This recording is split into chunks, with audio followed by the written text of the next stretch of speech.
There is one thing that every system of control throughout human history needed to solve before anything else.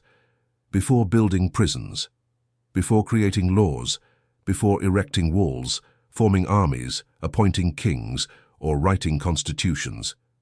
There was a prior problem, more fundamental, more urgent. How to make people control themselves, because a guard watching over 100 people needs to sleep. A king ruling millions cannot be everywhere at once. A law only works if there is someone to enforce it, and even then, when no one is watching, people do what they want.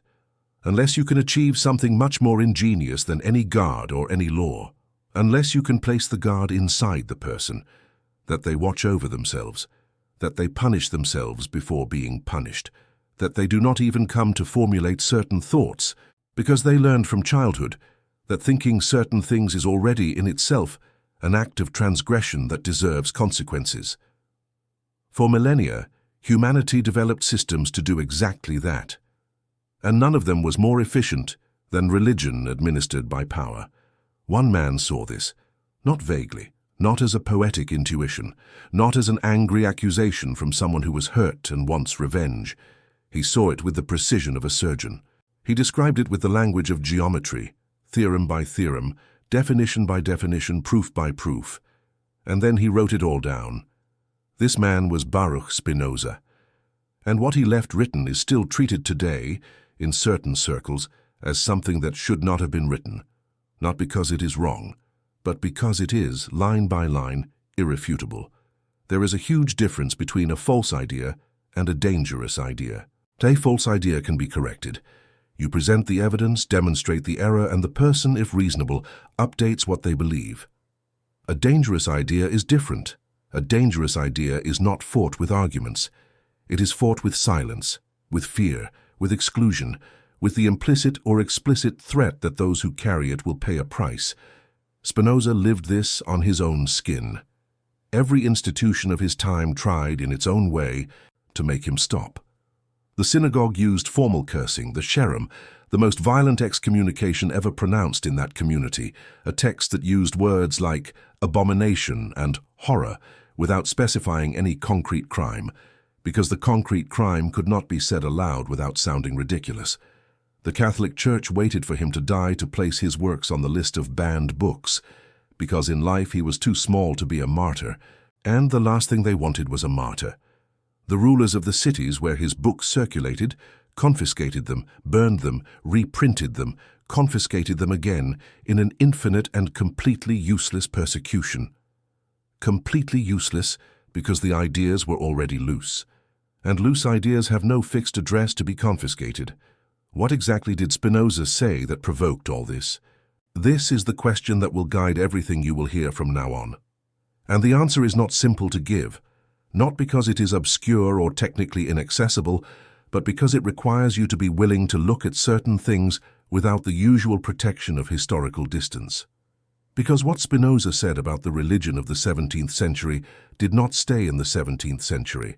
The mechanism he described, this precise, surgical, almost elegant mechanism of how belief can be transformed into an instrument of obedience, this mechanism is operating now, today, in forms that you may recognize or perhaps not, in structures that you may call sacred, perhaps natural, perhaps simply obvious. The mark of a well-constructed control mechanism is exactly this. It seems inevitable. It seems that it has always been this way. It seems that it could not be any other way. Spinoza spent his entire life showing that it could. Now, one thing needs to be said honestly before we begin. This is not a story against faith. Spinoza was not a man without spirituality. On the contrary, he developed one of the most elaborate and radical conceptions of God in the history of Western thought. A conception that neither the church nor the synagogue could accept, but for opposite and equally revealing reasons. This is a story about the difference between a belief that liberates and a belief that imprisons, between a spirituality that expands the human being and a religion that reduces it, between faith as a genuine experience and faith as a technology of control. Spinoza knew this difference better than anyone, and he paid the highest possible price for insisting on saying it out loud. In this story, You will find a young man who grew up loved and will lose everything in an afternoon. You will find a Europe that had already burned people for thinking differently and had learned nothing from it. You will find secret letters, clandestine manuscripts, nighttime meetings among intellectuals who admired each other too much not to read Spinoza and were too afraid to admit that they did. You will find a man who, at the end of his life, with his lungs destroyed by the dust of the lenses he polished, refused the last offer of material comfort that was made to him, and died at 44, poor, alone, and completely at peace. As if his freedom did not depend on any of the things he lost, as if he knew from the beginning that those things had never been what really mattered. What really mattered was written. It was in the pages that would continue to circulate after his death, crossing borders, being hand-copied in the dim light of rooms where candles barely illuminated the paper, reaching the hands of people who read and closed the book and sat in silence for a long time, feeling something they could not quite name. Not anger, not euphoric liberation, not the simple satisfaction of having learned something new, something slower than that, deeper. The feeling that a door you didn't even know was closed, just opened. This door is here now. On the other side of it, a man with 44 years of life, 350 years of history, and a question that has never lost its strength. What was the purpose of what you were taught to believe? Enter, Amsterdam, 1632. Winter arrived without warning, as it always did in Northern Europe, not with a dramatic storm, not with a memorable event that people could point to later and say that was when the cold began. It arrived silently, gradually, like a guest who occupies more and more space in the house, until suddenly you look around and realize you can no longer remember how it was before they were there. The canals froze at the edges first, thin sheets of ice that seemed fragile but were treacherously solid. Children tested them with the tips of their shoes, adults ignored them, and the merchants who depended on the circulation of the barges looked at them with the calculated expression of someone doing mental calculations of losses. The mist rising from the water, where the ice had not yet won, created a kind of veil over the city, and on the coldest days this veil became so dense that the houses on the other side of the canal seemed drawn by an unsteady hand, present but dissolving at the edges, as if Amsterdam were always on the verge of becoming a memory of itself. It was in this winter, in this city, in this permanent state of something between solid and invisible, that Baruch Spinoza was born. The family that welcomed him into the world was not originally from Amsterdam. They were not even Dutch. They were Portuguese, or rather, they were what remained of the Portuguese after Portugal decided, at the end of the 15th century, that the Jewish presence in its territory was incompatible with the purity of the Christian faith, that the kingdom needed to profess to justify its overseas conquests, its civilizing mission, its certainty of being on the right side of history. The expulsion of the Jews from Portugal in 1496 was not an isolated event. It was part of a continental cleansing that had begun decades earlier in Spain and was spreading through southern Europe like a fire that did not need wind to advance. It advanced by the logic of power when it finds a group that can be sacrificed without others protesting. Many stayed. They converted. They became new Christians. That suspicious category, perpetually insufficient, that could never be Christian enough in the eyes of the Inquisition, that would always be at heart, in the permanent suspicion of the authorities, just a disguised Jew. These were the Marranos, a word that itself was an insult, derived from the term for pig, a way of saying that conversion was dirt, that the convert was not welcome, even after doing what they were asked. Others fled. Spinoza's family was among those who fled. Amsterdam received them with a hospitality that was both genuine and calculated. The Republic of the United Provinces was, by the standards of the 17th century, an extraordinary political experiment, a place where commerce had taught people a lesson that religious wars could not. That tolerance is more profitable than persecution. That a Jew who pays taxes and contributes to the economy is more useful than a Jew burned in a public square. It was not love, it was pragmatism. But pragmatism, when applied consistently, sometimes produces results that resemble decency. The Portuguese Jews in Amsterdam built a community with a speed that today would seem impossible. In just a few decades, There were synagogues, schools, printing houses, trading houses, correspondence networks that stretched across Europe and reached the Mediterranean and beyond. There was culture, there was intellectual debate, there was a life that, while not completely secure, it was never completely secure, the memory of the Inquisition was too recent for that, was at least functionally free. It was in this community, in this specific Amsterdam, at this particular intersection between the memory of terror and the possibility of a new life, that a boy named Baruch grew up. His father, Michael de Spinoza, was a merchant. Not an extraordinarily wealthy merchant, but a man of sufficient means, respected in the community, with ties that spanned the networks of Portuguese Jewish trade across the continent. His mother, Hannah Deborah, died when Baruch was 6 years old, of tuberculosis, the disease that in that century chose its victims with an indifference that people tried to explain as divine will, because the alternative was unbearable. The death of his mother is a detail that Spinoza's biographers often mention in passing, but it deserves more attention than it usually receives, because losing a mother at 6 years old, in a community where family was the fundamental unit of emotional and social survival, at a time when death was omnipresent, but never ceased to be a violent rupture in the fabric of everyday life. This leaves marks. Not necessarily visible marks, not necessarily the kind of trauma that manifests in disturbed behavior or autobiographical narrative. Sometimes it leaves something more subtle and deeper, a specific distance between the person and the world, a capacity to observe from the outside what others experience from the inside, a certain precocious familiarity with the fact that things that seem permanent can disappear in an afternoon. Spinoza would spend his entire life developing a philosophy of permanence beneath change, an understanding that there is something in reality that does not dissolve when the things we love disappear. It would be overly simplistic to draw a direct line between his mother's death and this philosophy. But it would be equally naive to ignore that philosophers, like all human beings, think from their most fundamental experiences. And Spinoza's most fundamental experience was learning very early that presence can become absence without warning. The education the boy received was the education that the Portuguese community of Amsterdam considered essential for a young man with a promising future. The school at the Talmud Torah was the intellectual center of community life. There Hebrew was learned, the Torah and Talmud were studied, and Jewish law was discussed with the rigor and passion that great questions demand from those who take them seriously. It was a deeply religious education, but it was not a narrow education.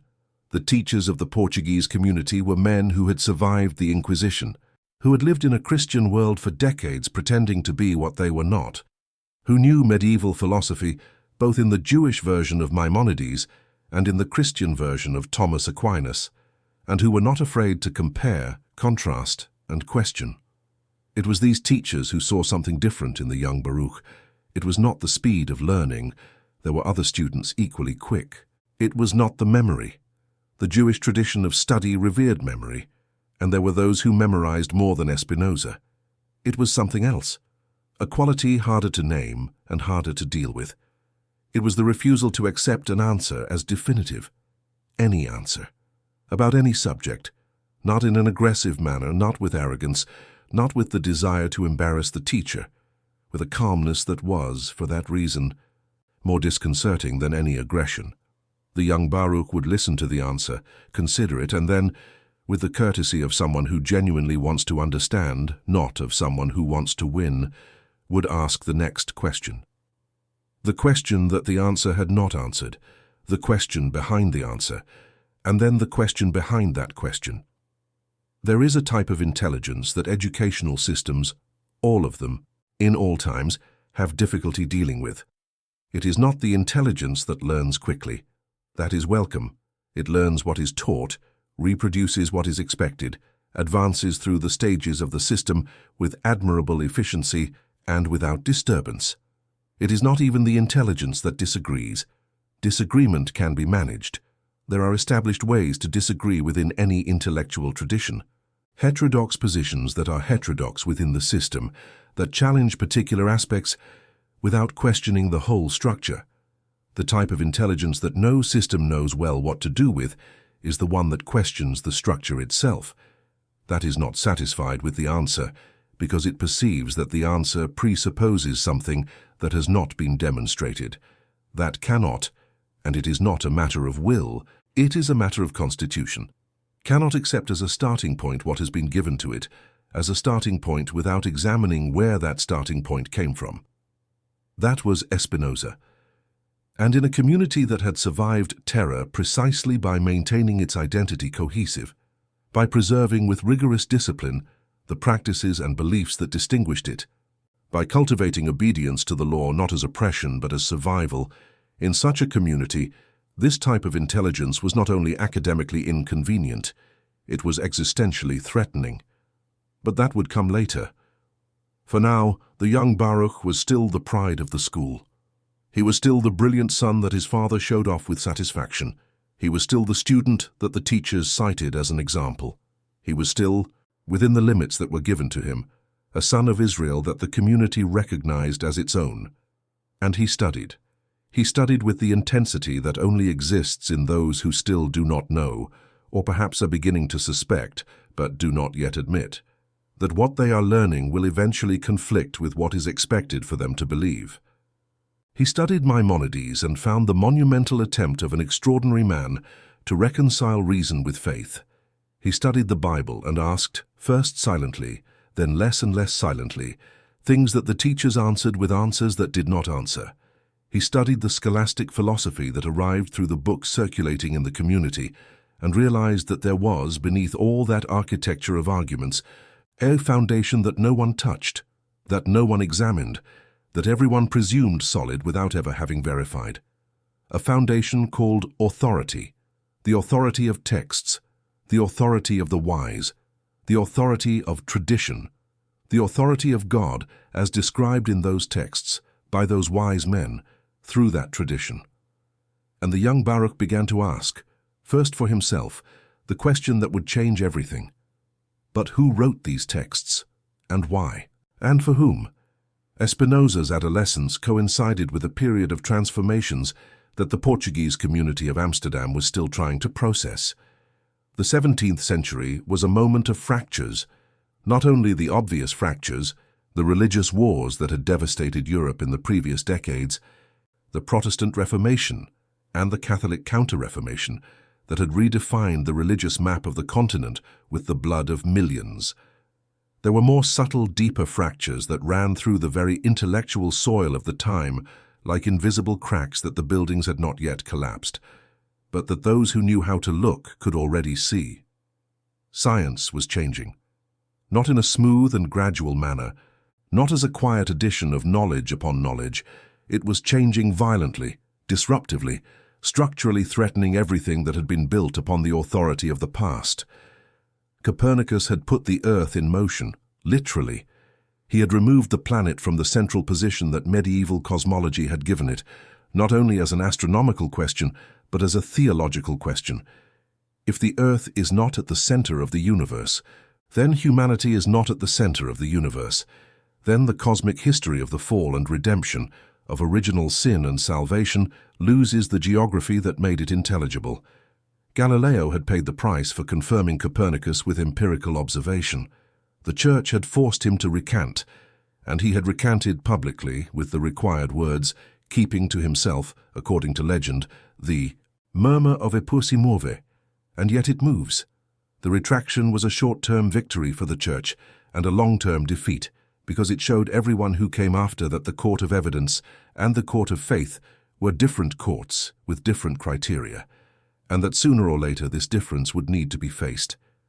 Descartes had tried to build a new foundation for knowledge, that famous cogito ergo sum, that attempt to start from scratch, to doubt everything until finding something that could not be doubted.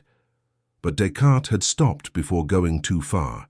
He had carefully preserved space for God, for the immortal soul, for the separation between mind and matter that the Church could accept. He had made the revolution to the point where the revolution left the structures of power intact. And Spinoza read Descartes, and he realized exactly where Descartes had stopped.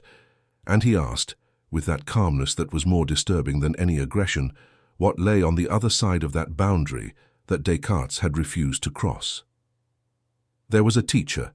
Franciscus van den Enden was everything the Jewish community of Amsterdam would not expect as an influence on one of its most promising young men. He was a former Jesuit.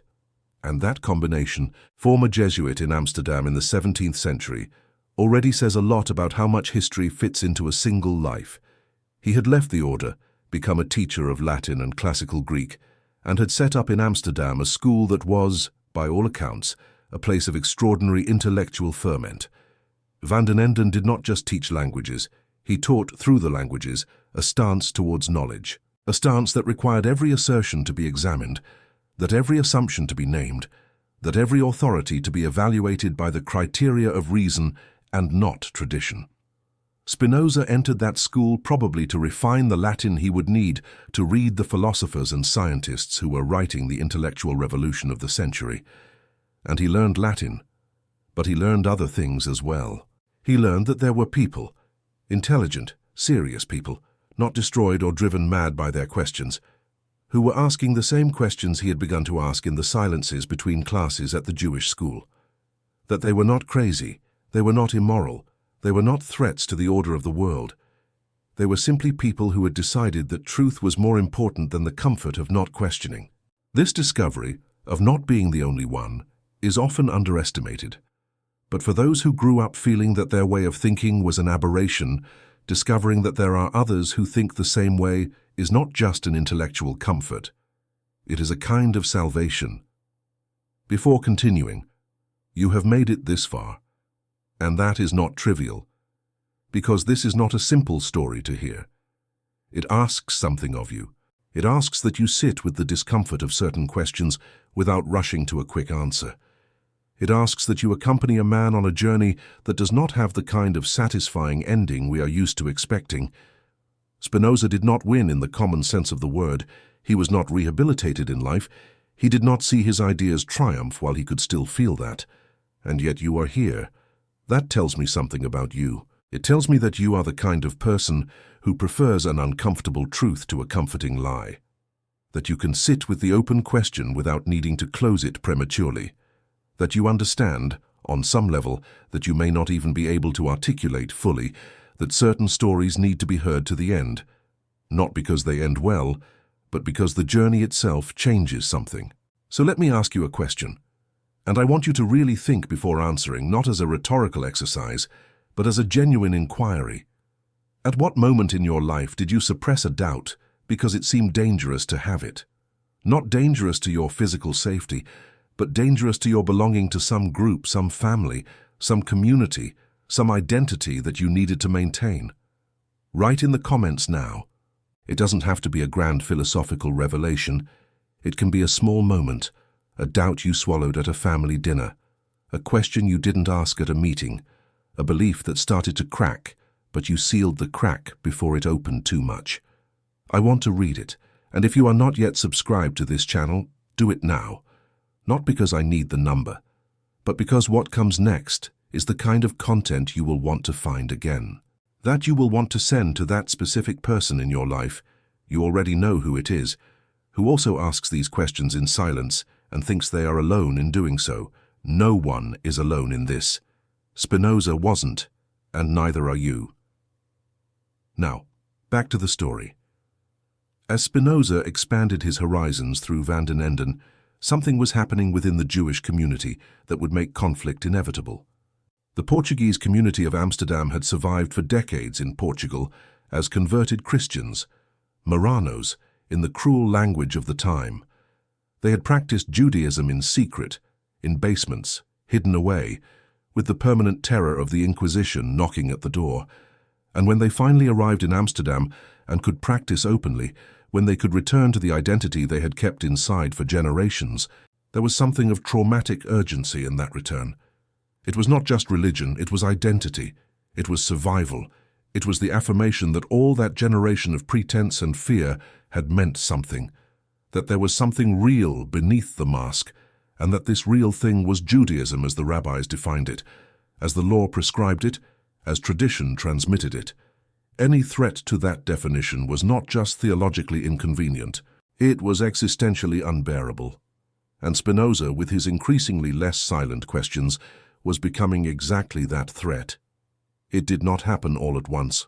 There was no dramatic moment where the young Baruch stood up in a synagogue meeting and announced his heresies with a firm voice and a challenging gaze. The reality was slower, more accumulated, more like the ice advancing along the edges of the canals of Amsterdam, gradual, almost imperceptible, until the moment when suddenly you realized there was much more ice than you had imagined. Conversations began to reach the ears of the community leaders, not through organized betrayal, but because Amsterdam was small, the Portuguese community was even smaller, and words travel. And Spinoza's words traveled with a specific speed because they had a specific quality. They were hard to refute. It was not just that he said things that contradicted orthodoxy. There were others who did that and were corrected, reprimanded, called back to line. It was that when someone tried to correct him, the answers he gave pointed precisely to the unexamined assumptions of the correction. They asked questions that the correction had not answered. They opened holes in the argumentation that the leaders had no way to close without admitting that the foundation was more fragile than they had said it was. And that was unbearable. There was a specific question that began to appear more and more in the conversations that reached the ears of the rabbis, the authorship of the Torah. Within Jewish orthodoxy, the question was simple and did not admit debate. The Torah, the first 5 books of the Bible, had been dictated by God to Moses, word for word, letter for letter. It was direct divine revelation, and that is why it had the authority it had, and that is why the laws it contained were obligatory, and that is why the interpretation of those laws by the rabbis, who were the authorized heirs of that revelation, had the weight it had. Spinoza had begun to ask a different question, a question that seemed technical but was deeply subversive. Who wrote what is written in the Torah, not as a matter of faith, as a matter of evidence, because there were inconsistencies, there were repetitions that suggested different sources being combined, there were anachronisms, references to places and situations that could not exist at the time Moses would have lived. There was the account of Moses' death written in the third person, in the same book that would be the transcription of his words. And someone had written that account, and that someone could not have been Moses because Moses was dead. They were textual observations. They were the kind of analysis that any careful reader could make. But the implications were devastating. Because if the Torah was not dictated by God to Moses, if it was, as the textual evidence suggested, composed by human authors at different times with different purposes, in a history of composition much more complicated than the official narrative admitted, then its authority was not divine. It was human. And if it was human, it could be questioned. And if it could be questioned, then those who interpreted it were not intermediaries of the divine. They were merely people with power. This chain of implications was what the community leaders could not accept, not because they were necessarily dishonest, not because they were all conscious conspirators who knew they were lying and continued lying for convenience. It was more complex than that, and Spinoza later would be precise in distinguishing this difference, the difference between conscious lying and sincere belief that was constructed to serve interests that the believers do not perceive. Many of those rabbis genuinely believed in what they said, but what they believed had been constructed over generations through processes that were both political and spiritual to produce exactly the result it produced: a cohesive, obedient community, identified with its leaders as spokespersons of the divine, incapable of questioning authority without feeling that they were questioning God himself. That was the mechanism, not a conspiracy, a system, and Spinoza had begun to see the system. His father died in 1654. Spinoza was 22 years old. He inherited the import and export business that Michael had built with decades of patient work. And he also inherited the debts that the business had accumulated during a difficult trading period. He was now responsible for the company, for his younger brother Gabriel, for the continuity of everything the family had built since arriving from Portugal. He was, at that moment, a man with concrete obligations in the real world, with creditors that needed to be paid, with business partners who expected reliability, with a position within the community that depended on fulfilling those obligations. and he was, at the same time, a man whose ideas were becoming impossible to contain. There is something extraordinarily human in this tension. Most of us know it in smaller versions. The job that pays the bills, but does not nourish who we are. The life we build to satisfy others' expectations, while something inside us stubbornly points in another direction. Generally, we do what is expected. Generally, real life wins. Generally, the weight of concrete obligations crushes, over time, what was irreducible. Spinoza did not let that happen, but the price was total. The process that led to the cherem, the formal excommunication of July 1656, was not a trial with testimonies, evidence, and careful deliberation. It was something much closer to what happens when an institution realizes it cannot win the intellectual debate and decides that the intellectual debate is no longer the field where the battle will be fought. There were complaints. There were rumors. There were conversations reported by people who had spoken with Spinoza about the nature of the soul, about the authorship of sacred texts, about the relationship between God and the natural world, about whether Jewish law had universal validity or only community validity. None of these conversations had been a formal public declaration. None had been a manifesto. They were what they were. Conversations among people who thought together, who explored ideas, who did what restless minds do when they meet. But the content of them had reached the wrong people, or perhaps the right people, depending on how you tell the story. The cherem was read in the Portuguese synagogue of Amsterdam on a day in July 1656. The text used a language of ritualistic violence that the 17th century knew how to execute with a precision that today causes strangeness. It spoke of heinous abominations and monstrous heresies. It spoke of curses with every curse that the law admitted. It ordered that no one speak to Spinoza, that no one have any contact with him, that no one read whatever he wrote, that no one approach him within 4 cubits, approximately 2 meters. The geometric precision of exclusion is a detail that says much about how power functions when it dresses itself in ritual.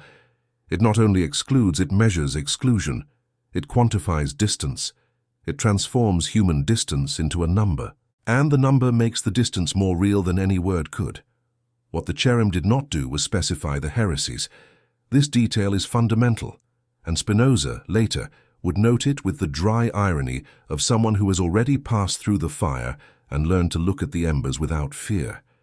The most severe document of excommunication in the history of the Portuguese Jewish community of Amsterdam, a document that destroyed the social, familial and commercial life of a 23-year-old young man, did not say what he had done wrong.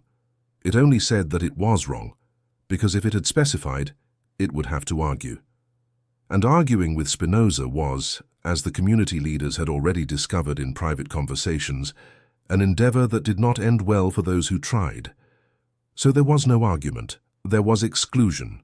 There was, according to some sources, an attempt at negotiation before the cherem, an offer.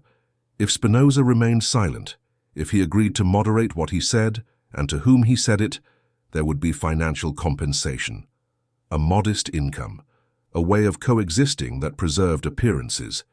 He refused. And this is perhaps the most revealing moment of the entire story. Not the excommunication itself. The excommunication was done by others. But the refusal is Spinoza's. It is the moment when philosophy ceases to be abstract and becomes a concrete choice, with concrete consequences, made by a human being who had everything to lose and knew he did. Why did he refuse? Not out of stubbornness, not out of arrogance, not for the adolescent pleasure of shocking, which is a motivation that some people confuse with intellectual courage, but which has a completely different quality, noisy, performative, dependent on the reaction of others. Spinoza was the opposite of that. He was quiet. He was precise. He was driven by something that throughout his later work he would call adequate ideas. Ideas that are true not because someone said they are, not because it is convenient for them to be, but because they withstand the most rigorous examination that can be applied.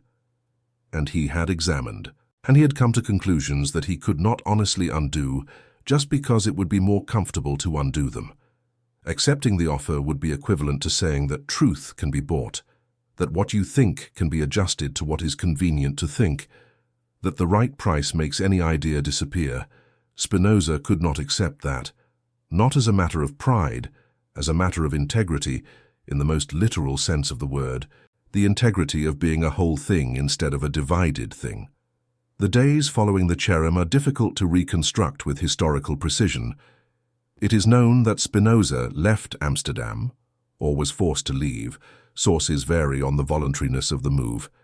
He spent some time in rural localities around the city, hosted by people who belonged to the intellectual circles he had begun to frequent through Van den Enden. These were, for the most part, Mennonites and other dissenters of Dutch Protestantism, groups that had developed, for their own reasons and trajectories, a distrust of established religious institutions and a valuing of individual conscience as the ultimate tribunal of religious questions. It was a strange company for an excommunicated Jew, but perhaps not so strange after all. Because what united Spinoza to these people was not a common theology. It was a common stance toward authority, the conviction that no institution, no matter how old and respected, has the right to place itself between a human being and their own thought. It was during this period of displacement, of transition, of rebuilding a life from scratch at the age of 23, that Spinoza began to write systematically. It was not the first time he had written. There were letters, there were notes, there were the usual traces of a mind that thinks in writing. But it was now, with the strange and brutal freedom of having nothing more to lose within the community that had been his world, that writing gained the quality that would make Spinoza what he was. He was working in several directions at once. What would become the treatise on the correction of the intellect, an investigation into how the mind can be oriented toward true knowledge, the beginning of what would become the ethics. This monumental work structured like geometry, with definitions and axioms and propositions and demonstrations, and something more immediately dangerous, more politically explosive, that would take years to complete, but was already forming with clarity.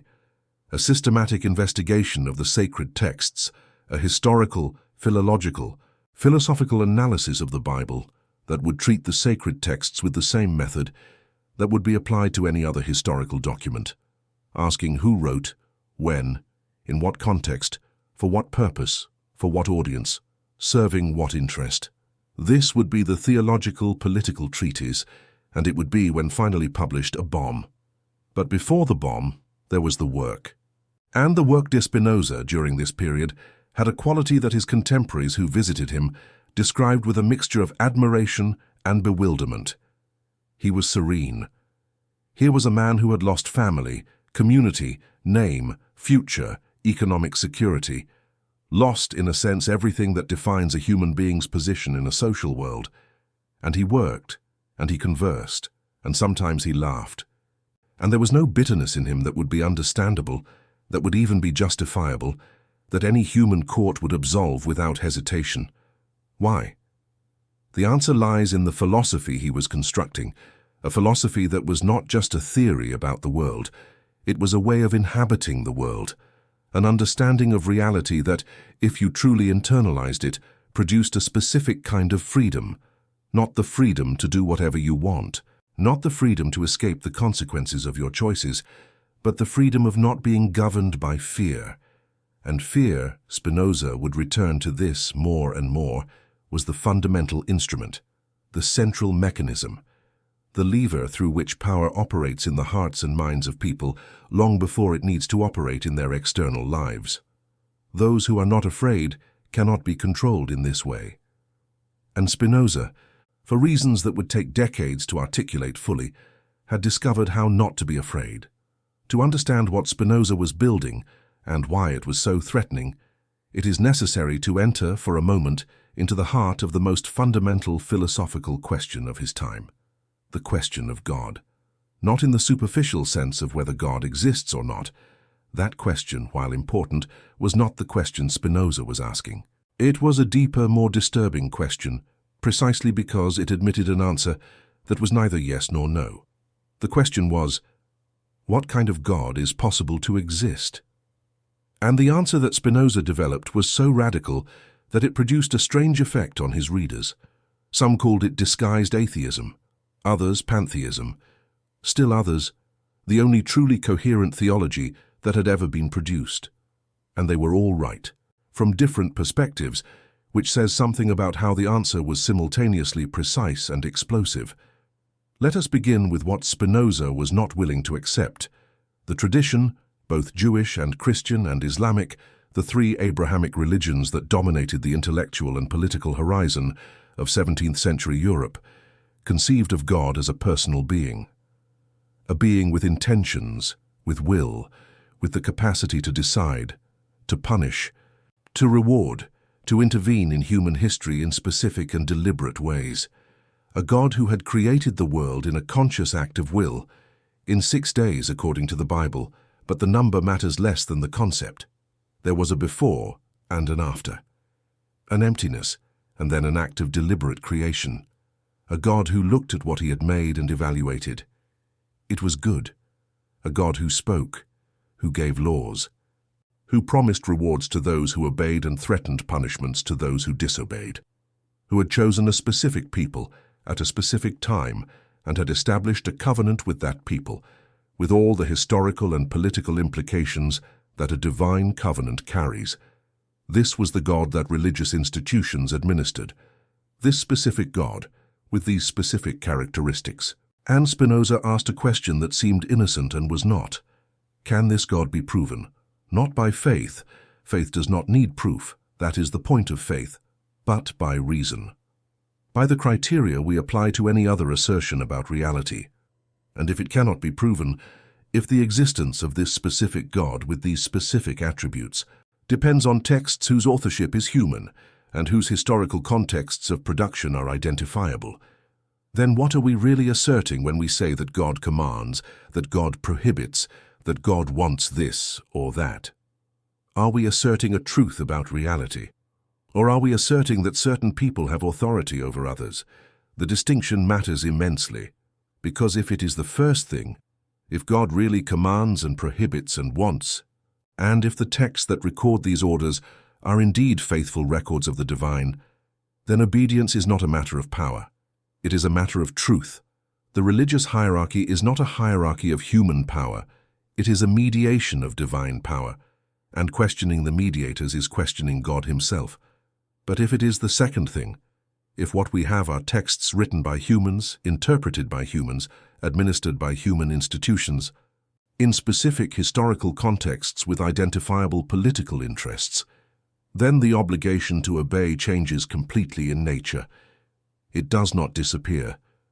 Spinoza never said that there are no obligations, that there is no ethics, that a person can do whatever they want. On the contrary, he spent decades building one of the most demanding ethics in the history of philosophy, but the obligation becomes of another kind. Not the obligation of fear of divine punishment administered by the institution that defines what divine punishment is. The obligation of understanding. The obligation that arises when you truly understand something, not when you have been convinced to fear non-compliance, but when you deeply comprehend why that is good, true, necessary. Spinoza developed his own conception of God with a geometric precision that has no equivalent in the history of philosophy. God, or nature, Deus sive natura, was the formula he used, a formula that made him both pantheistic and atheistic, depending on how you read it, and that was deliberately formulated to not fit into the available categories. God, for Spinoza, was not a being among other beings, a being very powerful, very intelligent, very good, but still a being that exists in the same way other things exist. God was the totality of existence, the unique and infinite substance of which everything that exists is an expression or mode. There was not a God here and a world there that God had created. There was only one reality, infinite, eternal, expressing itself in infinite ways, and this reality Spinoza called God. This God does not think as we think, does not have desires as we have, does not choose to create this world instead of that one, because there are no alternatives to his existence. He could not be different from what he is, not because he is a prisoner of something external, but because his nature is necessary. He exists necessarily, and what exists necessarily cannot be different from what it is. Therefore, this God does not punish, does not reward, does not choose favorite peoples, does not dictate texts, does not intervene in history to save those who deserve it or destroy those who sin. The implications of this conception unfolded like waves. If God is the entire nature, then nature is not inferior to God. It is not the degraded plane where sinners await salvation. It is the expression of the divine. Everything that exists because it is an expression of God. The human being is not an anomaly fallen into an imperfect world, longing to return to some original state of grace. It is part of the divine reality, functioning according to laws that are the laws of reality, without possible exception. Miracles, therefore, do not exist, not because reality is too poor to accommodate them, but because reality is too rich to need them. A miracle would be a violation of the laws of nature, and the laws of nature are the laws of God. A God who violates his own laws is a contradictory God. And contradiction, Spinoza said with a clarity that cut, is the mark of error, not of the divine. The prophets, the men to whom tradition attributed direct communication with God, did not receive supernatural revelation. They had powerful imagination. They were extraordinary men, with exceptional sensitivity, with the ability to express moral truths in images that touched people in ways that abstract reasoning could not. This was genuine. This was valuable. But it was not different in kind, only in degree from what any creative human being does.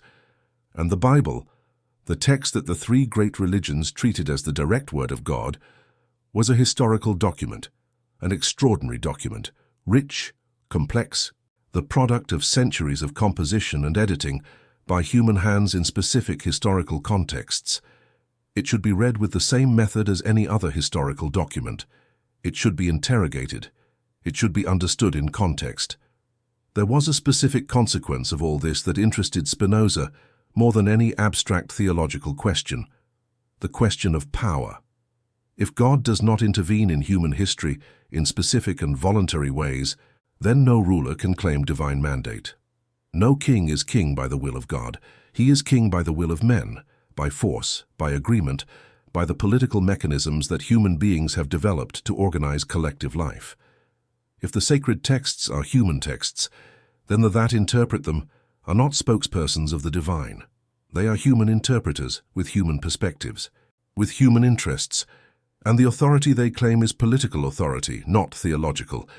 If there are no miracles, then those who claim to perform or describe them are deceivers or deceived. And if there is no chosen people, if the covenant between God and Israel was a political and social arrangement of a specific people at a specific time, with historical validity but not universal, then the religious exclusivism that legitimized the persecution of all those outside the right covenant lost its foundation. These were not academic positions. They were positions that, if accepted, dismantled the foundations of justification for religious empires, theocracies, inquisitions, and holy wars. Spinoza knew that he knew this, and he wrote nonetheless. The room he rented in Rijnsburg, a small town south of Amsterdam, was modest to the point of being almost ascetic. A bed, a table, a chair, shelves with books he had managed to save or acquired with the meager resources from the optics workshop he had begun to set up. The window overlooked a simple garden, and the closest neighbors were quiet people who did not ask questions about the quiet man who spent his days polishing lenses and his nights writing. Visitors came. Not in crowds. Spinoza did not want crowds, and prudence advised discretion. But they came.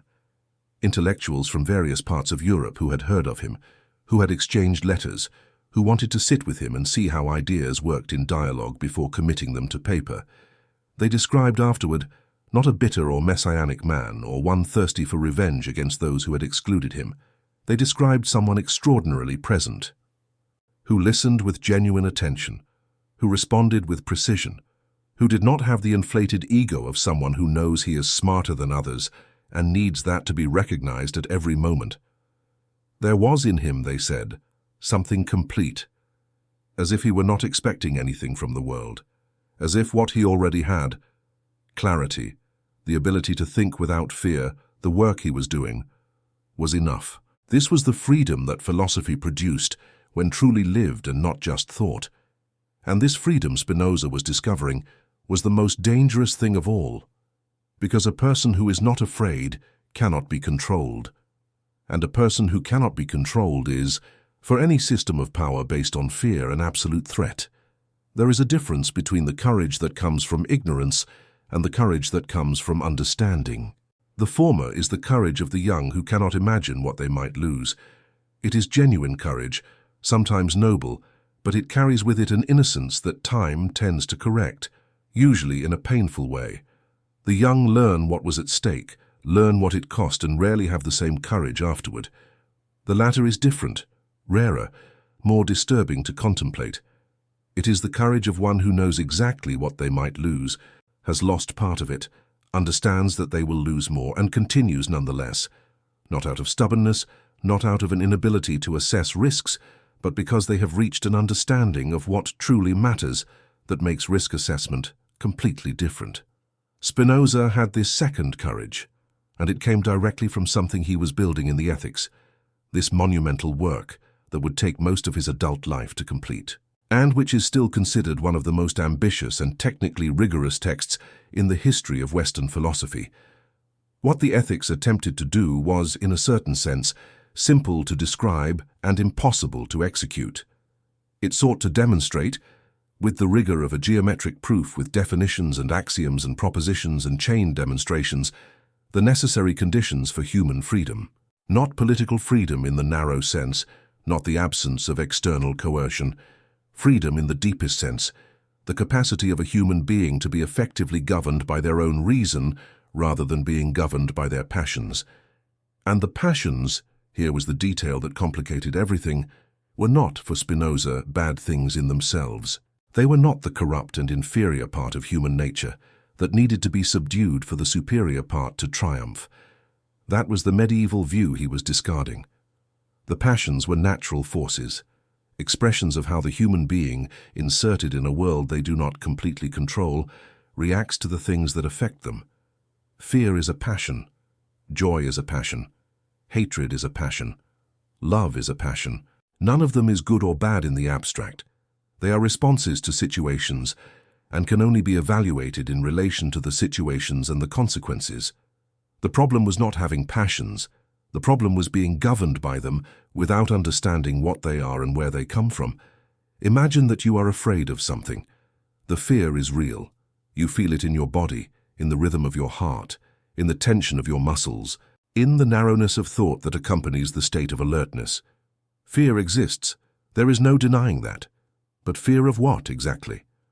Often, when we examine fear closely, we discover that it is not quite what it seems, that the apparent object of fear, that specific thing, that situation, that person, is a surface, and beneath that surface lies something older, more generalized, more diffuse, a learning about the world that happened so early that we can no longer distinguish between the learning and reality.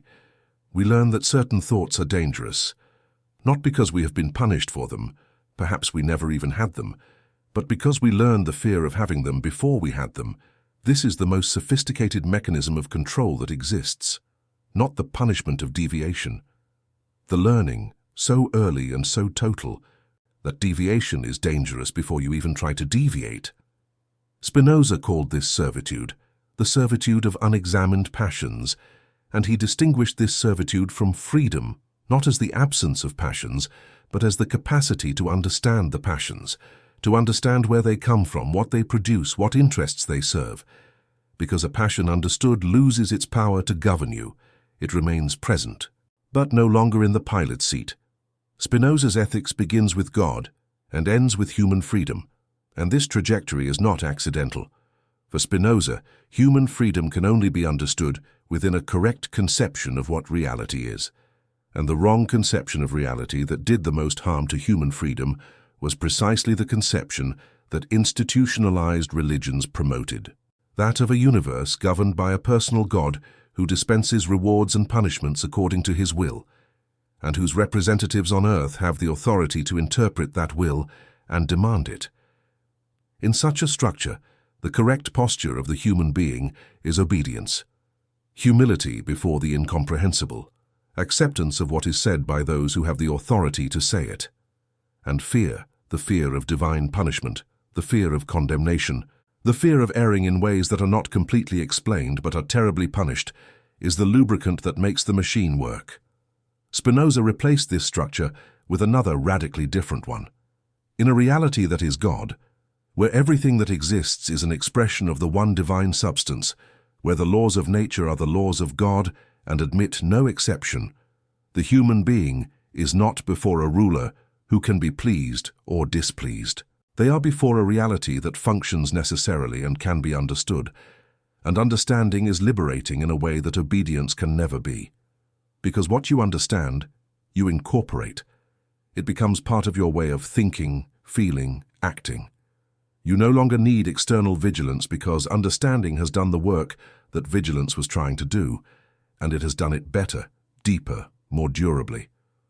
While writing, Spinoza polished lenses.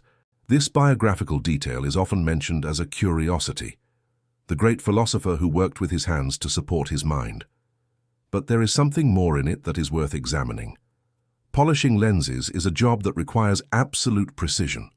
An imperfectly polished lens distorts the image, and the distortion can be subtle, hard to perceive, the kind you only notice when you compare it to a vision that works perfectly. It is not a glaring flaw. It is a curvature that seems natural until you find out what natural really looks like. It is hard not to see the parallel. Spinoza's philosophical work was, in a certain sense, the same work. He sought to polish the instrument we use to see reality, the intellect, the conceptual apparatus through which we interpret the world, identifying the distortions that have been introduced into that instrument, not by accident, but by design. Not because human beings are naturally blind, but because certain ways of seeing have been carefully encouraged and others carefully impeded, for reasons that had more to do with power than with truth. A properly polished lens does not show a different world. It shows the same world, but with clarity. And clarity sometimes is the most revolutionary thing possible. In 1670, the Theological Political Treatise was published anonymously, with a false place of publication on the cover. It said Hamburg, although it had been printed in Amsterdam, with the author's name absent from any identifiable form. Spinoza knew the risks. The book was a systematic bomb placed at the foundations of religious authority. It examined biblical texts with rigorous historical method. It demonstrated that the Pentateuch, the Torah, could not have been written by Moses for specific philological and historical reasons. It argued that the prophets were extraordinary men, but not bearers of superior philosophical knowledge. They were men of powerful imagination, not of superior reason. It proposed a radical separation between theology and philosophy, between faith and knowledge, which stripped the church and the synagogue of any authority over secular thought. And it argued, which was perhaps the most explosive, for the separation between religious power and civil power, for freedom of thought and expression as necessary conditions of a healthy republic, for the idea that a state that persecutes thought is not protecting order, but destroying the only thing that makes order legitimate, the informed consent of those who live under it. The reaction was immediate and devastating. Still in the year of publication, the treatise was condemned by the Dutch Reformed Synod.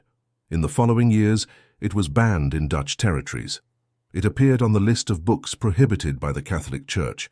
Philosophers who had been correspondents of Spinoza, who exchanged letters with him, who recognized the strength of his arguments in private context, distanced themselves publicly. Leibniz, who had visited Spinoza personally to discuss philosophy, would deny for decades any significant influence, because associating with Spinoza had a cost. And in the 17th century, the intellectual and social costs of thought were real and grave. But the book did not stop. It continued to circulate. In clandestine copies, in unauthorized translations, in hands that passed it along with the urgency of someone who knows they have something they shouldn't have and can't help but read it anyway. Because it was true. not in the sense that every detail was indisputable, in the sense that the method was rigorous, the arguments were honest, and the questions it raised were real questions that tradition had avoided for reasons that the book itself made transparent. And real questions, once formulated with that clarity, do not disappear. There is a question that people often ask about Spinoza, and that seems simple, but is not. Why didn't he flee? Not in the geographical sense. Spinoza moved several times, lived discreetly, avoided unnecessary public confrontations. But in the more fundamental sense, why didn't he simply choose to remain silent? Why didn't he settle for thinking in private and living the life that the surrounding conflict would have allowed? It was an available option. Other intellectuals of the time did exactly that. They thought things they could not say, said things they did not fully believe, lived in that fracture between the inner and the outer, with an elegance that necessity had turned into habit. Descartes did this. He recognized the implications of what he was discovering, retreated before reaching the breaking point, carefully preserved the spaces that religious authorities needed to be preserved. Spinoza looked at that possibility and rejected it, not with heroic rhetoric, not with declarations about the philosopher's duty or the martyrdom of truth, with something simpler and more disconcerting: the genuine inability to separate what he thought from what he was. This is directly related to the core of his philosophy. For Spinoza, the division between what you think and what you say, between the inner and the outer, between private conviction and public performance, is not just a survival strategy. It is a form of slavery. It is the guard inside you functioning perfectly. Because when you have learned to censor your thoughts before expressing them, when self-surveillance is so efficient that it doesn't even reach consciousness as an effort, that it simply happens automatically, that you no longer even notice the moment of suppression, at that moment, you are not just hiding what you think from others, you are hiding from yourself. And it is impossible to be free when you hide from yourself. The work that Spinoza was building in parallel with the theological political treatise, the Ethics, attacked this problem with a depth that political philosophy does not reach. Political philosophy asks how to organize society so that people are free. Spinoza asked something prior: what has to happen within a person for them to be capable of freedom? Because you can build the most perfect republic with the fairest laws, with the most solid guarantees of rights and freedoms, and still have a population entirely enslaved. Enslaved not by an external tyrant, but by internal fears, unexamined passions, belief systems that were installed so early and so completely that they are not perceived as installed but as natural, as reality. The fifth book of the Ethics, the last, the most difficult, the one that few readers approach with the concentration it deserves, is called On the Power of the Intellect, or On Human Freedom. And there Spinoza formulates something that sounds almost mystical until you understand what he is saying. Freedom is the understanding of necessity. It is not the absence of constraints. It is not the ability to do anything you want without consequences. It is understanding so deeply how reality works, how things chain together, how causes produce effects, how you yourself function, where your emotions come from, why you react as you do, what lies behind the fears that govern your choices, that you cease to be governed by forces you do not understand. A man who is afraid of the dark and does not know he is afraid of the dark is not free in relation to that fear. He avoids situations that may lead to the dark without ever acknowledging that he is avoiding, without ever examining the origin of the fear, without ever having the opportunity to decide if that fear is proportional to what he fears. But a man who knows he is afraid of the dark, who has examined that fear, who understands where it came from, who assesses what the real object of the fear is and whether the fear makes sense, that man is in a completely different position. He may still have the fear, but he also has the possibility of not being governed by it. That possibility is freedom. Applied to religious beliefs, this argument became a surgical tool. A person who believes because they were taught to fear not believing is not truly believing. They are obeying fear. And fear, as Spinoza demonstrated with precision, is a sad passion. A passion that diminishes the power of human existence, that narrows the horizon, that produces submission, but not peace. The difference between this fearful obedience and genuine faith, if there is such a thing as genuine faith, is the difference between being a prisoner of a belief and having a belief. A prisoner cannot leave. Someone who has a belief can examine, question, deepen, and if the belief withstands examination, they have it in a completely different way, not because they fear not having it, but because they understand why it is true. And if it does not withstand examination, then it was a prison, not a faith, and leaving a prison is not loss, it is liberation. In The Hague, where Spinoza settled permanently in 1670, the rhythm of life had stabilized into a regularity that his neighbors described as monastic, not in the religious sense, but in the sense of an inner discipline that produced a consistency that seemed supernatural to those accustomed to the common agitation of human lives. He woke up early. He worked in the optics workshop in the early hours of the morning. There was something in manual work, in that precise and silent attention that the craft required, that did not compete with thought but complemented it, as if the hand-polishing glass and the mind-polishing concepts were expressions of the same fundamental impulse for clarity. He had little for lunch. He drank a mug of beer. The water in Amsterdam and The Hague was unfit for direct consumption, and beer was the practical alternative, not the vice that the image of the secular monk we inherit from Spinoza might suggest.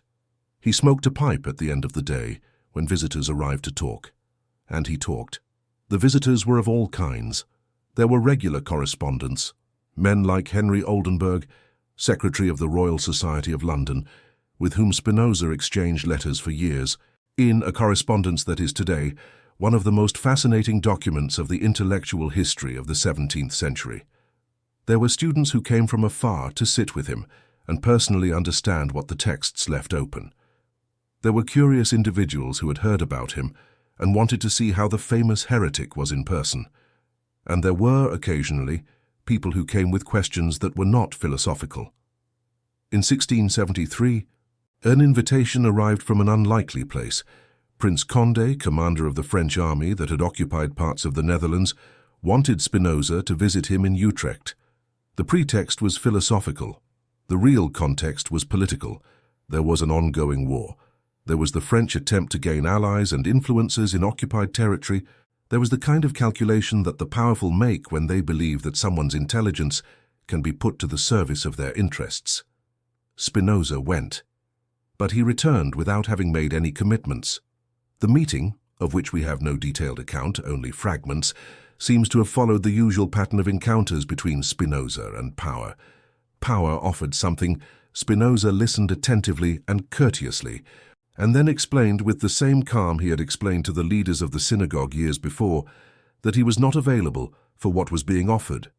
Not because he was an enemy of France, not because he had incompatible political loyalties, but because any commitment that compromised the independence of his thought was a commitment he simply could not make. There was a war underway. The French invasion of the Netherlands had produced an enormous collective trauma, and at its worst moment, it had produced something even graver. The mob had killed and mutilated the brothers De Witt, the Republican leaders who had governed the Republic for decades, accused of treason. Johann de Witt was a friend of Spinoza, not an intimate friend. The differences in social standing were great, and Spinoza was not the kind of man who cultivated friendships with the powerful for his own benefit. But there was mutual respect, there was correspondence, there was the awareness that they shared something essential, the conviction that a republic functions when people are free to think and express what they think.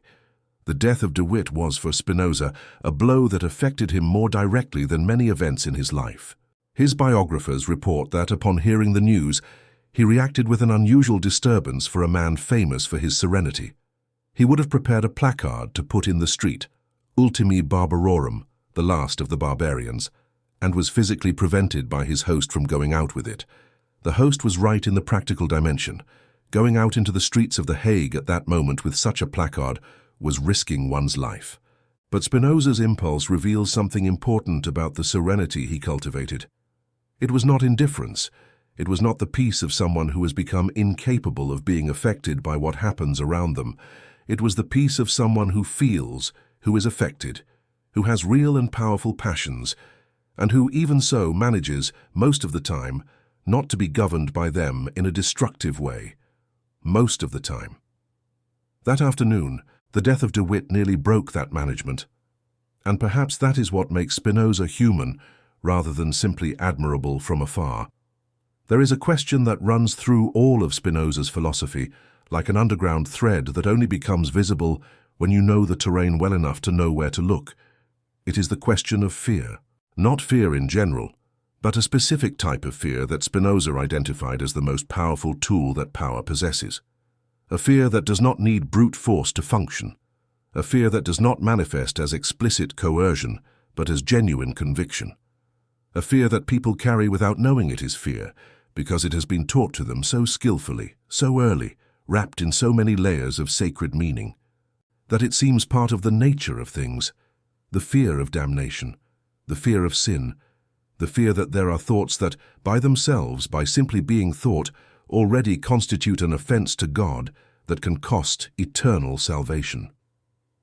In the theological political treatise, Spinoza analyzes this fear with an analytical coldness that even today, 350 years later, can cause discomfort, not because it is cruel, but because it is so precise that it leaves nowhere to hide. The argument begins with a historical observation. Superstition does not arise from love, it arises from fear. People do not become superstitious because they are stupid. They become superstitious because they are afraid of something they cannot control. Disease, death, war, the harvest that does not come, the child who does not breathe. And fear, when it has no clear object or rational solution available, seeks anything that offers the illusion of control, the ritual that calms, the prayer that gives the feeling of agency, the supernatural explanation that transforms incomprehensible chaos into deserved punishment, which is disturbing but is less terrifying than senseless chaos. If the disease that killed your child is divine punishment for a sin, you suffer, but the suffering has meaning. There is a logic. There is a God who is watching, who cares enough to punish, who is terrible but not indifferent. Indifference is the true terror, and Spinoza understood this with a depth that allowed him not to condemn the people who create or maintain superstitious beliefs.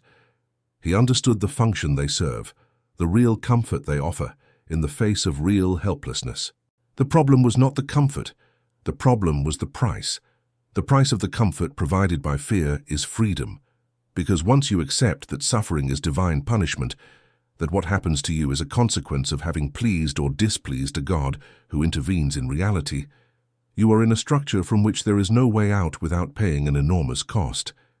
If suffering is punishment, the suffering of others is also punishment. They deserve what they are going through. It is the will of God. If abundance is a blessing, the abundance of those in power is a blessing. It is the will of God. If those who interpret the will of God have authority over what is sin and what is virtue, then questioning that authority is questioning God. And questioning God is the ultimate sin. The circle closes. And within the circle, any movement that threatens the power structure that administers it can be immediately translated into religious language. It is heresy. It is apostasy. It is rebellion against the divine. And fear does the rest.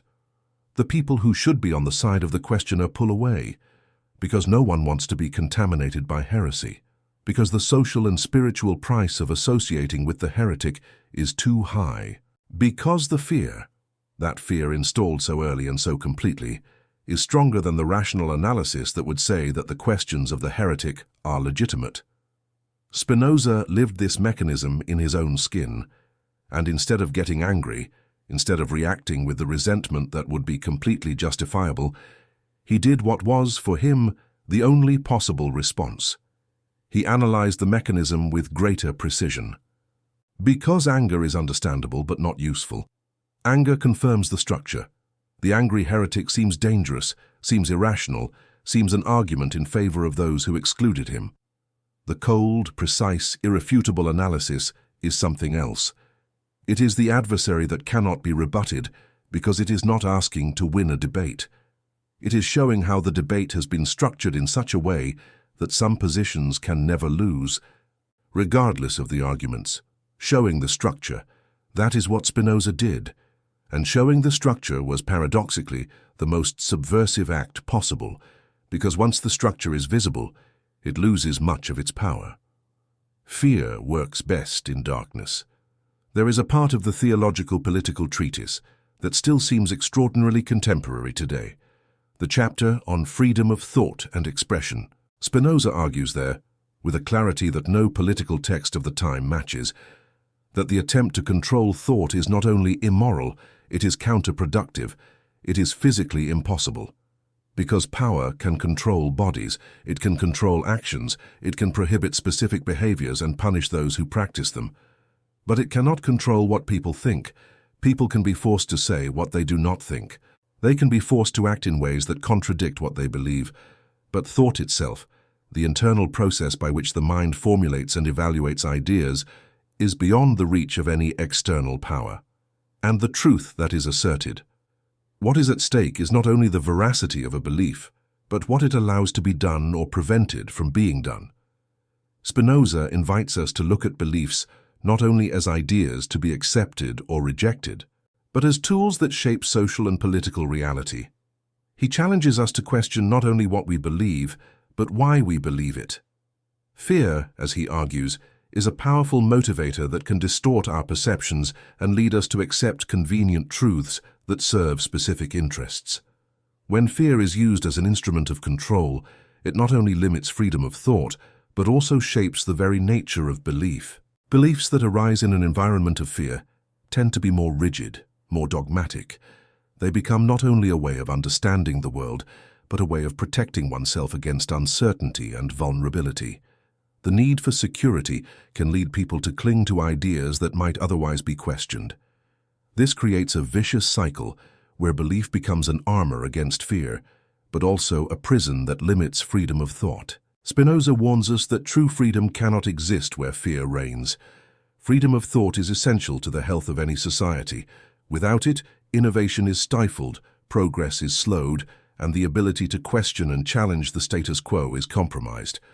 Spinoza believed that true religion and true politics should promote freedom, not repression. He saw democracy as a system that, in its essence, should allow people to think and speak freely, without fear of reprisal.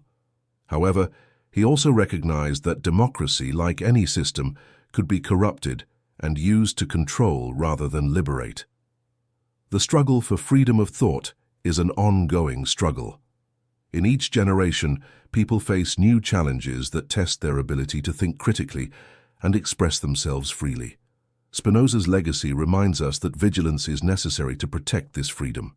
History shows us that when fear infiltrates institutions, freedom is quickly eroded.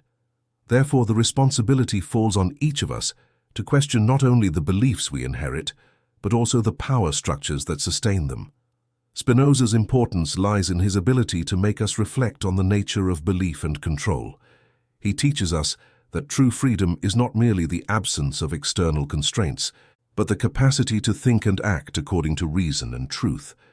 In a world where fear and conformity often dominate, his ideas remain relevant and urgent. The struggle for freedom of thought and truth continues, and Spinoza's work serves as a beacon for those seeking to navigate these turbulent waters. He reminds us that freedom is a precious asset that must be constantly defended and cultivated, not only for ourselves, but for future generations. That I believe this? Who loses power if I start to question?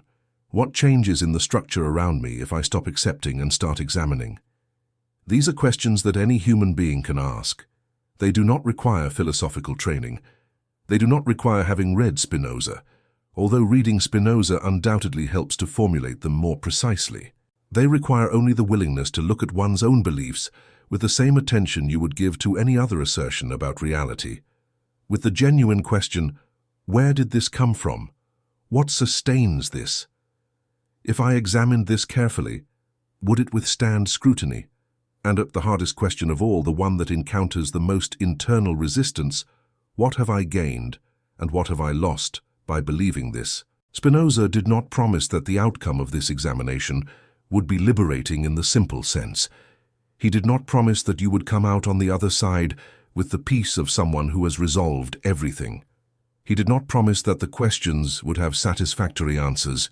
He did not promise that clarity would be comfortable. What he promised was more austere and, at the same time, more real. He promised that an understanding that is yours, that you arrived at by examining, questioning, resisting the pressure to stop before the end, is a form of freedom that no external authority can take away, because it was not given by any external authority. It was earned. And what you earn in this way has a different quality from what was given. What is given can be taken away. What is earned belongs to the way you see the world. And that way, once transformed by understanding, does not revert to what it was. Sometimes I wonder what Spinoza would think of today's world. This world where the amount of information available is incomparably greater than anything he could have imagined, and where paradoxically confusion also seems greater, where the tools that should liberate thought are also used to amplify fear, to create echo chambers that reinforce existing beliefs and make genuine examination more difficult, not easier. Where the institutions he criticized have in many cases been weakened or transformed, and where new forms of authority have emerged, new forms of thought control, new versions of the same mechanism he had described with such precision, more democratic in appearance, more diffuse, without a single identifiable center, but operating by the same logic, fear disguised as conviction, belief constructed to serve and presented as natural, authority claiming to represent the truth and actually representing interests. Spinoza's response to all this was not despair. It was the same as it had always been: examination, the willingness to look, to keep looking beyond the comfortable, to ask the next question even when the answer to the previous question was already difficult enough, and to live this way, not as a heroic stance, not as a project of intellectual self-aggrandizement, but as the only way to exist that respects what you are, a being capable of thought, and therefore obliged by its very nature to think. This is, in the end, Spinoza's legacy. Not a system of beliefs to replace the system you may have questioned throughout this story. Not a new authority to obey instead of the old ones, but a method, a posture, a calm, persistent, unwavering refusal to accept as definitive what has not been examined. A man who lived 44 years and polished lenses and wrote geometry and was cursed and did not forgive, because he did not need to forgive. He had understood, and died on a Sunday in February while the neighbors were at church, and left behind pages that even today, 350 years later, are capable of doing what few things do: opening a door you did not know was closed, and letting you decide if you want to pass through. There is something that philosophy books rarely say about Spinoza: that he was funny, not in a performative sense, not with the humor of someone who wants to be appreciated, but with that dry humor of someone who sees the absurdity of things with such clarity that sometimes the only honest response is a raised eyebrow and a short phrase that is worth an entire paragraph. When Leibniz, one of the greatest philosophers of the century, a man of impeccable reputation and proportional ego, visited him in The Hague and spent hours discussing the ideas of the ethics with an intensity that revealed how much he had studied them, Spinoza listened, responded, debated. And then, when Leibniz left and returned to the world where he publicly denied having been influenced by Spinoza, where he referred to him as a dangerous and inadvisable thinker, Spinoza was not indignant. He was, according to those present, briefly amused. As if the hypocrisy of the great man confirmed with an ironic elegance exactly what he had written about fear and the price people pay for it. Leibniz was not the only one. The list of those who read Spinoza in secret and denied him in public is long enough to be comical if it were not also revealing. Because what this list demonstrates is not the moral weakness of specific men. It demonstrates the strength of the mechanism that Spinoza had described, the mechanism by which the social cost of certain ideas is deliberately kept high enough that even those who consider them true prefer not to adopt them. Not necessarily out of personal cowardice, but out of rational calculation in a structure of incentives that punishes genuine thought and rewards conformity. And Spinoza would say, he did in fact, in the pages of the theological political treatise, that the problem is not the Leibnizes of the world. The problem is a structure that produces Leibnizes. That makes hypocrisy the rational choice for people who would otherwise be honest. A system that only survives by manufacturing hypocrites has a problem that no amount of policing can solve. It has a foundational problem. Spinoza's ethics begins with God and ends with beatitude. The beatitudo, this Latin word that does not translate well into any modern language because the concept it carries has no easy equivalent. It is not happiness in the hedonic sense, pleasure, satisfaction, the absence of suffering. It is not salvation in the religious sense, the future reward, the promised paradise, the prize for a life of obedience. It is something that exists only in the present, that is not given from the outside. That cannot be promised by any institution nor taken away by any persecution. It is the state of one who understands. Not understanding everything, the arrogance of claiming total understanding was exactly the kind of error that Spinoza identified in the institutions he criticized. But understanding enough not to be governed by what one does not understand. Not to let the fear of the unknown take the place of thought about what can be known. This beatitude, Spinoza said at the end of the Ethics, is not easy. And then he wrote one of the most honest phrases in all of Western philosophy. But everything that is beautiful is as difficult as it is rare. There is a specific legacy of Spinoza that is rarely credited to him, and that completely changes the intellectual landscape of the modern world when you realize where it came from. The separation between state and religion. Today, this idea seems obvious. It seems natural. It seems like the kind of thing that has always been this way, or that at least should always have been this way, as if the separation between civil power and religious authority were an inevitable conclusion that any reasonable society would eventually reach. It was not. In the 17th century, the idea that the state should be neutral regarding religion, that civil power should not legislate on conscience, that citizens should be free to believe or not believe without it affecting their position before the law, was a radical idea, not just unpopular. Radical in the sense that it attacked the root of how power had been organized for 1,000 years. Spinoza arrived at this conclusion not out of sentimental tolerance, not out of that vague sympathy for diversity that some confuse with serious political thought. He arrived by logic. The argument was precise. The state exists to guarantee the safety and freedom of citizens. That is its purpose, its justification, the source of its legitimacy. Anything the state does beyond this needs to be justified in relation to this fundamental purpose. Religious coercion, forcing citizens to profess beliefs they do not hold, punishing those who think differently, using civil power to manage conscience, not only does not serve the purpose of the state, it actively sabotages it, because it produces hypocrites, not believers. It produces resentment, not loyalty. It produces a surface peace that hides a deep conflict, and unresolved deep conflicts explode when conditions change. A state that needs to control what people think to maintain itself is admitting that it has no other argument for its own existence beyond force. And force without argument is tyranny. What Spinoza proposed in its place was something that is still difficult to fully execute today, and for that reason, it remains necessary to defend. The Republic founded not on common belief, but on common law. Citizens who may deeply disagree about God, about the nature of the soul, about what happens after death, but who agree to coexist under laws that protect everyone's freedom, including the freedom to disagree. A republic where the diversity of thought is not a problem to be managed, but a strength to be harnessed. Where genuine debate, the real confrontation of different ideas, without an institutional arbiter deciding in advance which idea may prevail, produces a more robust collective understanding than any imposed unanimity. This political vision of Spinoza was directly absorbed by the Enlightenment that followed. Locke developed it towards religious tolerance. Montesquieu developed it towards the separation of powers. The founders of the American Republic translated it into a constitution. None of them openly cited Spinoza.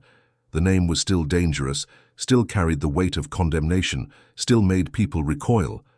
But the ideas were there, traveling unnamed, like ideas that survive attempts to silence them always do, changing packaging, adapting to the vocabulary of the context, reappearing with new signatures. Because you can ban a book. You cannot ban an idea that has already entered circulation. There is a frequent accusation made against Spinoza, and it deserves to be examined seriously, not dismissed. The accusation that his philosophy is cold, that the God he proposes, this infinite substance without will, without intentions, without the capacity to care about the suffering of a specific human being on a specific afternoon, is a God that does not comfort, that does not listen, that does not respond, and that a philosophy built on this God may be intellectually rigorous, but leaves the human being alone in the face of what life has of most unbearable, the pain, the loss, the death of those we love, death itself. The accusation is honest, and Spinoza knew it. The answer he gave was not a refutation. It was an inversion of the question. The comfort that the religion of fear offers, the God that punishes but can be appeased, the priest who mediates between the faithful and the divine, the promise that suffering has meaning because it is punishment or test, this comfort comes at a price. The price is the freedom to understand, because to maintain comfort, it is necessary not to question. It is necessary to accept that the priest has interpretative authority that you do not have. It is necessary to live within the limits of what the institution defines as thinkable. And this non-questioning is not just an intellectual limitation. It is an existential limitation. It is living a life that is not completely yours, that is lived within parameters defined by others, according to a logic that you have never fully examined. Spinoza proposed a different comfort, not the comfort of an answer that closes off pain, but the comfort of an understanding that does not depend on anyone to sustain itself. The difference between the two is the difference between a crutch and a strong leg. The crutch supports, but you go nowhere without it. The strong leg hurts when you exercise it, and the exercise is long and difficult. But when it works on its own. In the last years of his life, when his lungs no longer allowed the long days of work that had been his normality, Spinoza spent more time in conversation than in writing. And what visitors described in these conversations, with a consistency that crosses accounts from different sources, from different times, from different perspectives, was a presence. Not the presence of a man who knows he is going to die and is afraid. The presence of a man who knows he is going to die and who has spent his entire life thinking about what that means with such rigor that he has nothing left to fear from thought itself. There was, in these accounts, something that could be called peace. Not the numbed peace of someone who has given up. The active peace of someone who has understood. And he understood, with all the precision of his philosophical geometry, that death is not the opposite of life. It is part of the same necessity that makes life what it is. The free man thinks of nothing less than death, he wrote in the Ethics, and his wisdom is not a meditation on death but on life. There is a paradox at the center of the historical reception of Spinoza that no biographer can avoid. The man most radically excluded from his time, excommunicated by the synagogue, banned by the church, publicly ignored by philosophers who admired him in private, became, in the 2 centuries following his death, one of the deepest influences on Western culture, not despite the exclusion, in part because of it, because exclusion preserved the integrity of his ideas in a way that acceptance would never have allowed. Spinoza did not have to negotiate with institutions. He did not have to soften conclusions to make them palatable for audiences that had power over his career or his safety. He did not have to do what Leibniz did, separate what he thought from what he said, to survive in the courts and academies that distributed prestige. He had to be exactly what he was, and what he was had a consistency between life and work, between conviction and action, between what he thought and what he said. That is rare and that people recognize when they encounter it, even when they cannot immediately name it. Goethe called him Gottesberauscht, intoxicated by God.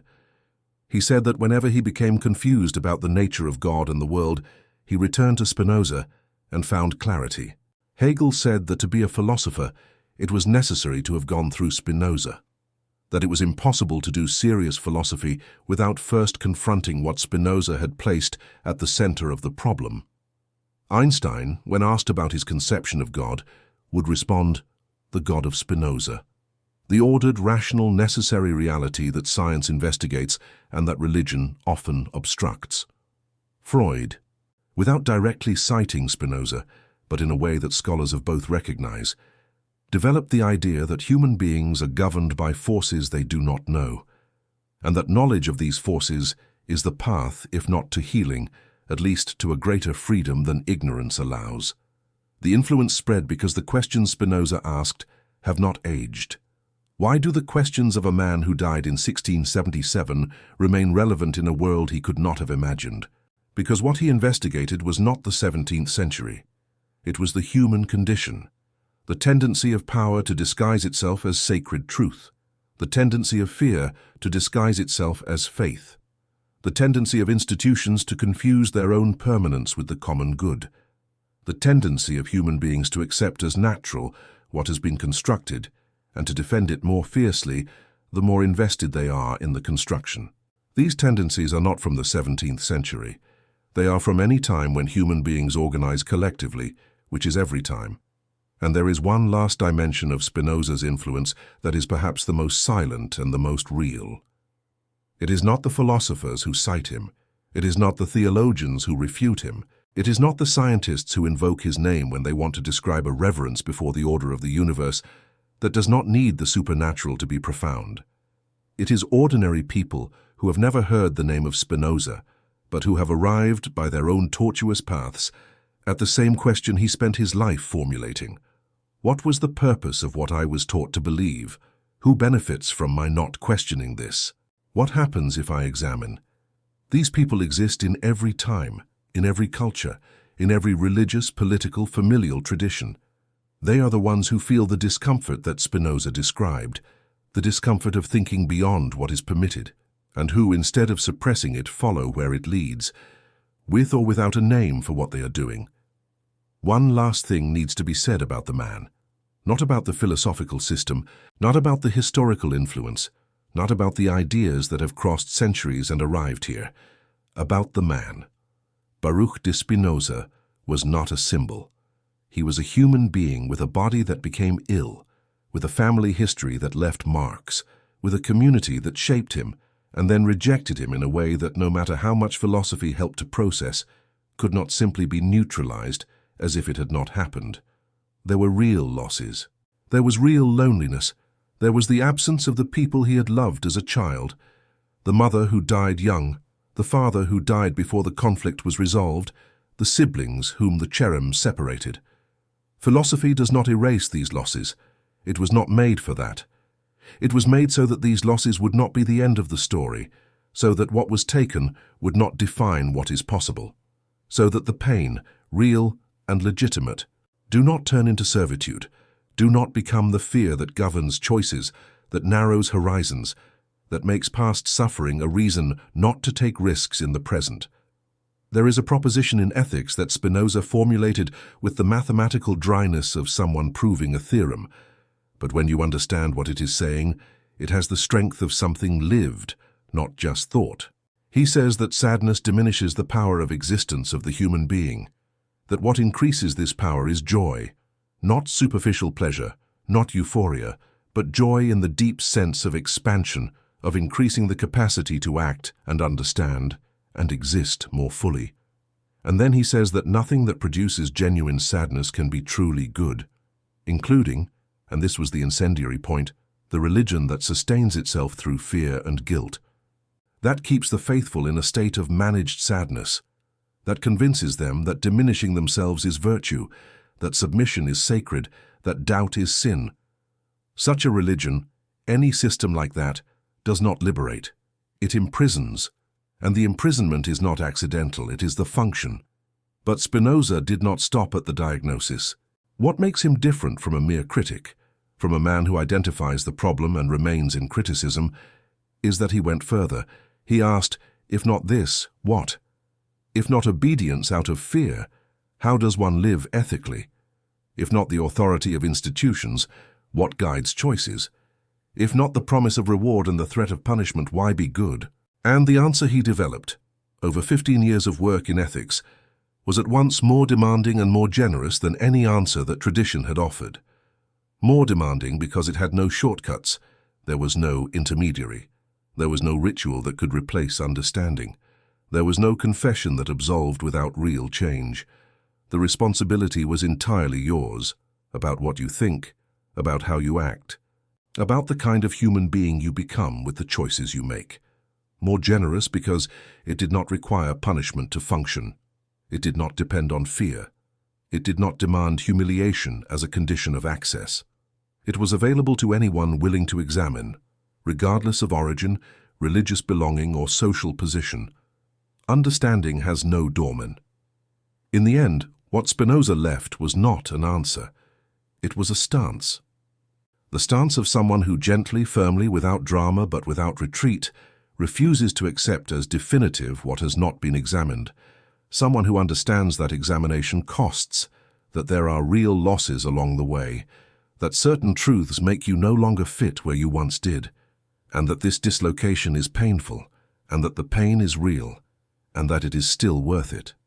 Worth it because the alternative, a life lived within the limits of the unexamined, the peace that comes from not asking, is not really a more tranquil life. It is a narrower life. And narrowness, Spinoza said with the calm of someone who knows what they are talking about, is not peace. It is the sadness we have learned to call security. February 1677 in The Hague. The neighbors went to church. The family left. The doctor arrived and then departed. And Baruch de Spinoza, son of Portuguese excommunicated from Jews, admired by Christians who could not admit him, read by atheists who called him a mystic and by mystics who called him an atheist, simply stopped breathing. 44 years, a rented room, a bed, a table, shelves of books, and behind, pages that still did not have a public name. Ethics, the unfinished political treatise, the letters, the fragments of a mind that had worked until it could work no more. There was no audience for the final scene, and there is something right about that, something Spinoza would have recognized as fitting.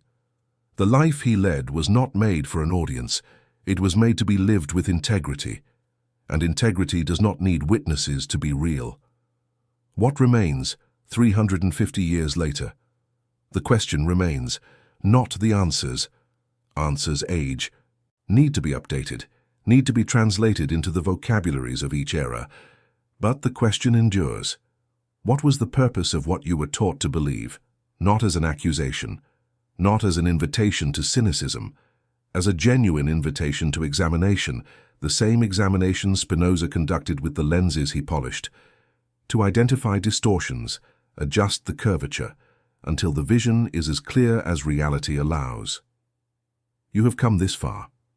And that is not small, because this story was not made to be passively consumed.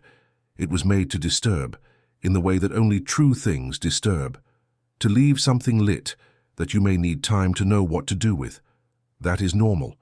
Spinoza took decades to build what he built.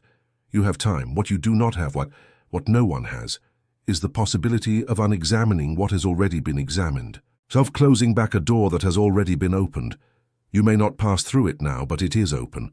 And here, at this exact point, in this silence after the last sentence, is the real legacy of Baruch de Spinoza.